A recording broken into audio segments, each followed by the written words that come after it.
ಇವತ್ತಿನ ವಿಡಿಯೋದಲ್ಲಿ ಸಾಫ್ಟ್ ಆಗಿ ಉಬ್ಬಿ ಉಬ್ಬಿ ಬರುವಂತಹ ಆಲೂ ಪರೋಟ ಹಾಗೆ ಜೊತೆಗೆ ರುಚಿಯಾದ ಚಟ್ನಿ ಮತ್ತೆ ಮೊಸರು ಡಿಪ್ಪನ್ನ ಯಾವ ರೀತಿಯಾಗಿ ಮಾಡೋದಂತ ತೋರಿಸ್ತಾ ಇದ್ದೇನೆ.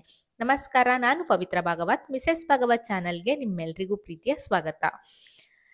ಈ ಆಲೂ ಪರೋಟವನ್ನ ಮಾಡಲಿಕ್ಕೆ ನಾನು ಮೊದಲಿಗೆ ಹಿಟ್ಟನ್ನು ಕಲಸಿ ಇಟ್ಕೊಳ್ತಾ ಇದ್ದೇನೆ.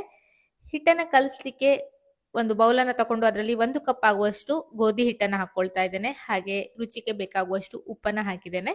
ನಂತರ ಇದಕ್ಕೆ ನೀರನ್ನು ಹಾಕಿ ಕಲಿಸ್ಕೊಳ್ತೇನೆ. 1 ಕಪ್ ಆಗುವಷ್ಟು ಗೋಧಿ ಹಿಟ್ಟನ್ನು ನೀವು ತಗೊಂಡ್ರೆ ಅದೇ ಕಪ್ಪಲ್ಲಿ ಅರ್ಧ ಕಪ್ ಆಗುವಷ್ಟು ನೀರನ್ನು ಹಾಕೊಳ್ಳಿ, ಕರೆಕ್ಟ್ ಆಗಿ ಬರ್ತದೆ. ಸಾಫ್ಟ್ ಆಗಿ ಹಿಟ್ಟನ್ನ ರೆಡಿ ಮಾಡ್ಕೊಂಡ್ರೆ ತುಂಬುವಾಗ್ಲೂ ಕೂಡ ಚೆನ್ನಾಗಾಗ್ತದೆ, ಎಲ್ಲಿಯೂ ಕೂಡ ಹರಿದು ಕೂಡ ಹೋಗುದಿಲ್ಲ. ನಾನು ಸ್ವಲ್ಪ ಜಾಸ್ತಿ ಇದ್ದಿದ್ರಿಂದ ನೀರನ್ನು ಬಿಟ್ಟಿದ್ದೇನೆ. ಕರೆಕ್ಟಾಗಿ ಅರ್ಧ ಲೋಟ ಸರಿ ಆಗ್ತದೆ 1 ಲೋಟ ಹಿಟ್ಟಿಗೆ. ಚೆನ್ನಾಗಿ ಇದನ್ನ ಕಲಸಿ ಮೇಲ್ಗಡೆಯಿಂದ ಸ್ವಲ್ಪ ಎಣ್ಣೆಯನ್ನು ಹಾಕಿ ಒಂದು ಅರ್ಧ ಗಂಟೆ ನೆನಿಲಿಕ್ಕೆ ಬಿಡ್ತೇನೆ. ಚೆನ್ನಾಗಿ ಸಾಫ್ಟ್ ಆಗಿ ಬರ್ತದೆ ಆಗ.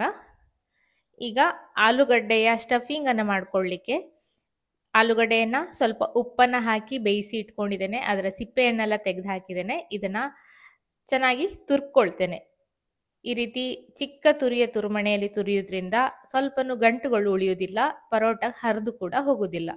ತುಂಬಾನೇ ಸುಲಭವಾಗಿ ಮಾಡ್ಕೊಳ್ಬೋದು. ಎಲ್ಲ ಆಲೂಗಡ್ಡೆಯನ್ನ ತುರಿದಿದ್ದೇನೆ. ನಂತರ ಇದಕ್ಕೆ ಅಚ್ಚಕಾರದ ಪುಡಿಯನ್ನು ಹಾಕ್ತಾ ಇದ್ದೇನೆ. ನಂತರ ಸ್ವಲ್ಪ ಆಮ್ಚೂರ್ ಪೌಡ್ರನ್ನು ಹಾಕೊಳ್ತಾ ಇದ್ದೇನೆ.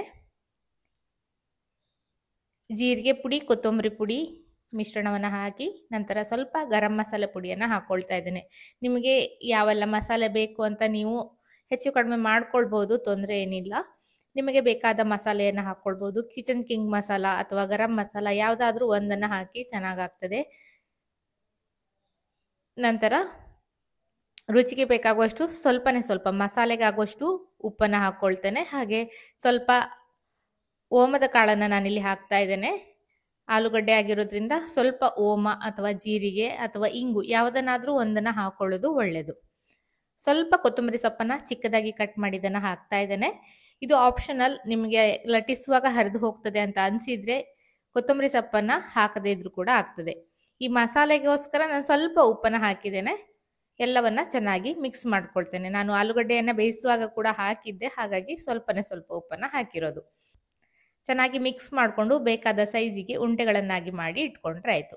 ಈಗ ಒಂದು ಮಿಕ್ಸಿ ಜಾರಲ್ಲಿ ಅರ್ಧ ಕಪ್ ಆಗುವಷ್ಟು ಹಸಿ ಕಾಯಿ ತುರಿ, ಸ್ವಲ್ಪ ಕೊತ್ತಂಬರಿ ಸೊಪ್ಪು, 1-2 ಪುದೀನ ಸೊಪ್ಪು, 2 ಹಸಿಮೆಣಸು, ಸ್ವಲ್ಪ ಪುಟಾಣಿ, 1 ಟೇಬಲ್ ಚಮಚ ಆಗುವಷ್ಟು, 2 ಬೆಳ್ಳುಳ್ಳಿ, ಸ್ವಲ್ಪ ಉಪ್ಪನ್ನು ಹಾಕಿ ಅಗತ್ಯ ಇರುವಷ್ಟು ನೀರನ್ನು ಹಾಕಿ ಇದನ್ನ ನುಣ್ಣಗೆ ರುಬ್ಕೊಳ್ತೇನೆ. ಹುಳಿಗೆ ನಾನಿಲ್ಲಿ ಆಮ್ಚೂರ್ ಪೌಡ್ರನ್ನ ಇದಕ್ಕೆ ಬಳಸ್ತಾ ಇದ್ದೇನೆ. ಬದಲಾಗಿ ಹುಣಸೆ ಹಣ್ಣಿದ್ರೆ ಹುಣಸೆ ಹಣ್ಣನ್ನು ಕೂಡ ಹಾಕೊಳ್ಬೋದು. ಅಗತ್ಯ ಇರುವಷ್ಟು ನೀರನ್ನು ಹಾಕಿ ನುಣ್ಣಗೆ ರುಬ್ಕೊಂಡ್ರೆ ಆಯಿತು. ರುಚಿಯಾದ ಒಂದು ಚಟ್ನಿ ರೆಡಿ ಆಗ್ತದೆ. ನಿಮಗೆ ಬರೀ ಗ್ರೀನ್ ಚಟ್ನಿ ಬೇಕು ಅಂತಿದ್ರೆ ಕಾಯಿಯನ್ನು ಸ್ಕಿಪ್ ಮಾಡಿ ಹಾಗೆ ಜಾಸ್ತಿ ಕೊತ್ತಂಬರಿ ಸೊಪ್ಪು, ಪುದೀನ ಸೊಪ್ಪನ್ನು ಹಾಕಿ ಗ್ರೀನ್ ಚಟ್ನಿ ಬೇಕಾದರೂ ಮಾಡ್ಕೊಳ್ಬೋದು. ಈಗ ಮೊಸರು ಡಿಪ್ಪನ್ನು ಮಾಡಲಿಕ್ಕೆ ಗಟ್ಟಿಯಾಗಿರುವ ಮೊಸರನ್ನು ಒಂದು ಬೌಲಲ್ಲಿ ಹಾಕೊಳ್ತಾ ಇದ್ದೇನೆ.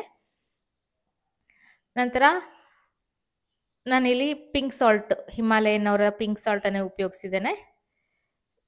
ನಂತರ ಅಚ್ಚಕಾರದ ಪುಡಿಯನ್ನು ಹಾಕ್ತಾ ಇದ್ದೇನೆ. ಇದಕ್ಕೆ ಹುರಿದು ಪುಡಿ ಮಾಡಿರುವ ಜೀರಿಗೆ ಪುಡಿಯನ್ನು ಬೇಕಾದ್ರೆ ಹಾಕೊಳ್ಬೋದು, ಚೆನ್ನಾಗಾಗ್ತದೆ. ನಾನು ಸಿಂಪಲ್ ಆಗಿ ಹೀಗೆ ಮಾಡ್ಕೊಳ್ತಾ ಇದ್ದೇನೆ. ಚೆನ್ನಾಗಿ ಮಿಕ್ಸ್ ಮಾಡ್ಕೊಳ್ತೇನೆ ಇದನ್ನ. ಸ್ವಲ್ಪ ಕೊತ್ತಂಬರಿ ಸೊಪ್ಪನ್ನು ಕೂಡ ಇದಕ್ಕೆ ಸೇರಿಸ್ಕೊಳ್ಬೋದು, ಅದು ಕೂಡ ಚೆನ್ನಾಗಾಗ್ತದೆ. ಮೊಸರು ಡಿಪ್ಪು ಕೂಡ ರೆಡಿ ಆಯಿತು. ತುಂಬಾನೇ ಬೇಗನೆ ರೆಡಿ ಮಾಡ್ಕೊಳ್ಳುವಂತಹ ಒಂದು ರೆಸಿಪಿ ಇದು. ಈಗ ಗೋಧಿ ಹಿಟ್ಟನ್ನ ಈ ರೀತಿ ಉಂಡೆಗಳಾಗಿ ಮಾಡಿ ಇಟ್ಕೊಂಡಿದ್ದೇನೆ. 1 ಕಪ್ಪಲ್ಲಿ 5 ಉಂಡೆಗಳನ್ನು ಮಾಡ್ಕೊಂಡಿದ್ದೇನೆ. ಸ್ವಲ್ಪ ಗೋಧಿ ಹಿಟ್ಟಲ್ಲಿ ಅದನ್ನ ಅದ್ದಿ ಆಲೂಗಡ್ಡೆಯ ಏನು ಸ್ಟಫಿಂಗ್ ಅನ್ನು ಮಾಡಿರ್ತೇವೆ ಅದನ್ನ ಅದ್ರ ಒಳಗಡೆ ಇಟ್ಟು ಚೆನ್ನಾಗಿ ಕವರ್ ಮಾಡ್ಕೊಂಡ್ರೆ ಆಯ್ತು. ನಾವು ಹೋಳಿಗೆ ಎಲ್ಲ ಮಾಡುವಾಗ ಯಾವ ರೀತಿಯಾಗಿ ಮಾಡ್ತೇವೆ ಅದೇ ರೀತಿಯಾಗಿ ಮಾಡ್ಕೊಂಡ್ರೆ ಆಯ್ತು. ನಾನು ಹೀಗೆ ಕೈಯಲ್ಲಿ ಅಗಲ ಮಾಡಿ ಈ ರೀತಿಯಾಗಿ ಮಾಡ್ಕೊಳ್ತೇನೆ. ತುಂಬಾನೇ ಸುಲಭವಾಗಿ ಬರ್ತದೆ, ಎಲ್ಲ ಕಡೆಗೂ ಒಂದೇ ಹದದಲ್ಲಿ ಬರ್ತದೆ, ಎಲ್ಲಿ ಕೂಡ ಹರಿದು ಸಹ ಹೋಗುದಿಲ್ಲ. ಈಗ ಗೋಧಿ ಹಿಟ್ಟಲ್ಲಿ ಅದ್ಕೊಂಡು ನಿಧಾನವಾಗಿ ಇದನ್ನ ಲಟ್ಸ್ಕೊಳ್ತೇನೆ. ತುಂಬಾನೇ ಸುಲಭವಾಗಿ ಮಾಡ್ಬೋದು, ಇದು ಏನು ಕಷ್ಟ ಸಹ ಇಲ್ಲ.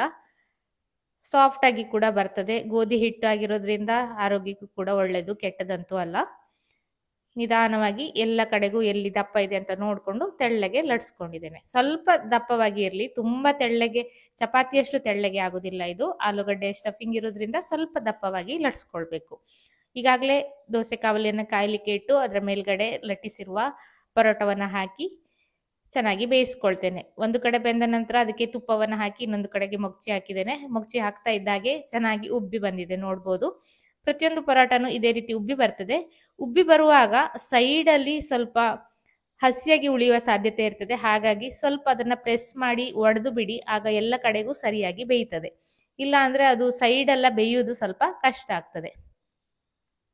ಎಲ್ಲವನ್ನ ಇದೇ ರೀತಿಯಾಗಿ ಬೇಯಿಸಿ ತಗೊಂಡಿದ್ದೇನೆ. ರುಚಿ ರುಚಿಯಾದ ಆಲೂಗಡ್ಡೆ ಪರೋಟ ಹಾಗೆ ಚಟ್ನಿ, ಮೊಸರು ಡಿಪ್ಪು ಎಲ್ಲ ಕೂಡ ರೆಡಿ ಆಗಿದೆ. ಇವತ್ತಿನ ಈ ಎಲ್ಲ ರೆಸಿಪಿಗಳು ನಿಮಗೆ ಇಷ್ಟ ಆದರೆ ಖಂಡಿತ ಒಂದು ಲೈಕ್ ಮಾಡಿ, ಶೇರ್ ಮಾಡಿ, ಅನಿಸಿಕೆಯನ್ನು ಕಮೆಂಟಲ್ಲಿ ತಿಳಿಸಿ. ಹಾಗೆ ಚಾನಲನ್ನು ಸಬ್ಸ್ಕ್ರೈಬ್ ಮಾಡಿಕೊಂಡು ಸಪೋರ್ಟ್ ಮಾಡಿ ಅಂತ ಕೇಳ್ಕೊಳ್ತೇನೆ. ಇದೇ ರೀತಿ ಇನ್ನೊಂದು ರೆಸಿಪಿಯೊಂದಿಗೆ ಬರ್ತೇನೆ. ಅಲ್ಲಿವರೆಗೂ ನಮಸ್ಕಾರ.